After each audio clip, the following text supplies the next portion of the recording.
In July 2013, when South African diplomats struggled to persuade Zimbabwean President Robert Mugabe to delay an election that would terminate 5 years of a fractious unity government, they sought a number of assurances. A smoothly run election was a primary concern, but South Africa also wanted a guarantee that the Zimbabwean army and police would end their open support of Mugabe's ZaNuPF party. These concerns were born of experiences in previous elections. On the eve of presidential elections in 2002 and 2008, Zimbabwean generals said they would not salute a leader who had not fought in the battle for independence. It was a direct attack on Morgan Tsvangirai, the leader of the largest opposition party, the Movement for Democratic Change Tsvangirai, who had not fought in the liberation struggle.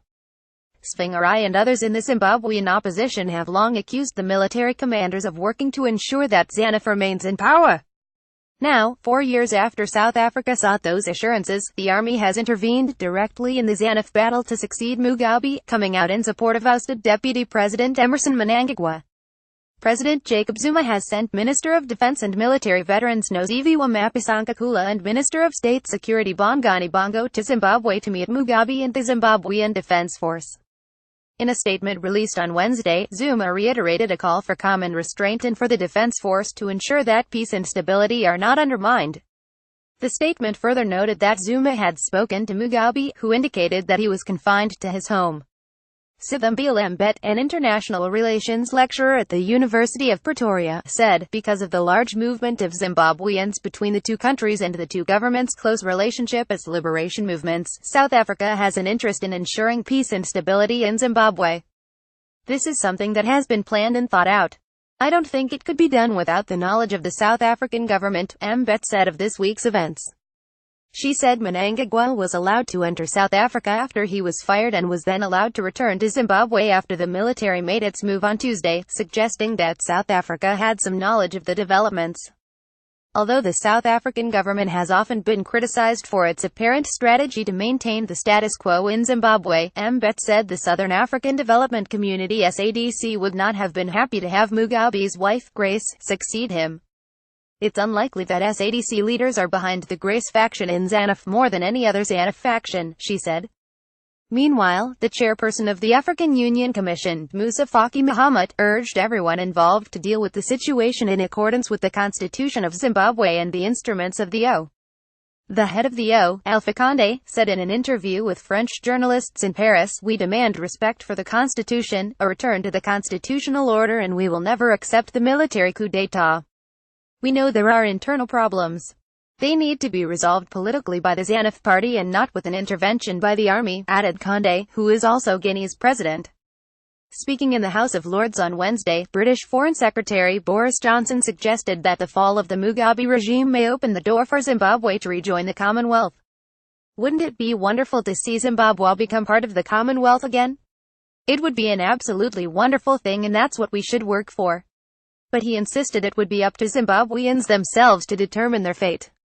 All Britain has ever wanted for Zimbabweans is to be able to decide their own future in free and fair elections, he said. The United States Embassy in Harare has also called on Zimbabweans to resolve their differences through peaceful means.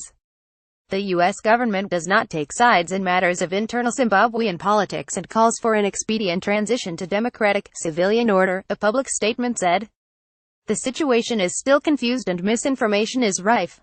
The only thing that is clear is that there is considerably more political turmoil to come. Editorial Bye Bye Bob, but hello uncertainty. This is the end of an era. For Zimbabwe, the enforced departure of Robert Mugabe from State House is an event as momentous, in its own way, as the country's liberation from colonial rule. Mugabe's decades-long tenure as president shaped every facet of Zimbabwean society. He created an entire country in his own dysfunctional image. Just as we now divide Zimbabwe's recent history into pre- and post-independence, we will also speak of before and after the fall of Mugabe as distinct epochs. And just as it is difficult to imagine a Zimbabwe without Mugabe in charge, it is difficult to imagine an Africa without him on the continental stage. He was the most charismatic and influential of that ever-diminishing band of old-school liberation leaders turned autocrats who once dominated the continent's corridors of power. To understand Mugabe the leader, one must temper one's view of him through the lens of a complex human who had the opportunity to lead on the right side of history but somehow could not. We should not fall into the temptation of focusing solely on what he did in later, turbulent years. His contributions to the people of Zimbabwe, and the rest of Africa, cannot be discounted.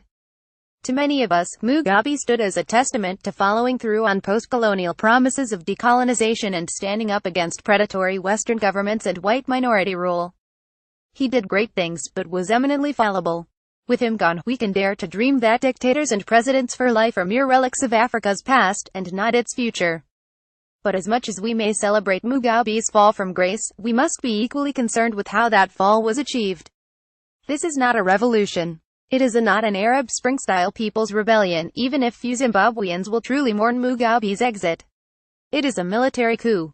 The architects of that coup dispute that description, but their actions speak louder than words. In seizing the state broadcaster and placing the head of state under house arrest, they implemented an almost textbook example of the form. The military are unlikely guardians of Zimbabwe's democracy. For decades, the top brass enabled the worst excesses of Mugabe's regime. In some cases, such as at the Morange diamond fields, they have actively profited from their connections to the ruling elite. It is telling that their intervention came not in support of the Zimbabwean people, who have long suffered under Mugabe's misrule, but instead in response to the firing last week of Vice President Emmerson Mnangagwa. They intervened not for the greater good of Zimbabwe, but to save one of their own, and, undoubtedly, to safeguard their own interests in the process.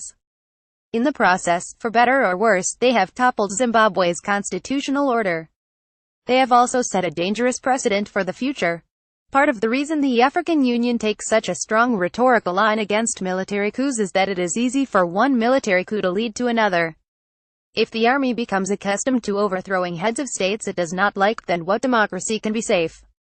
In forcing Mugabe out, presuming that he does ultimately vacate the presidency, the generals involved have removed one major threat to Zimbabwe's future. But in doing so, they have created another one.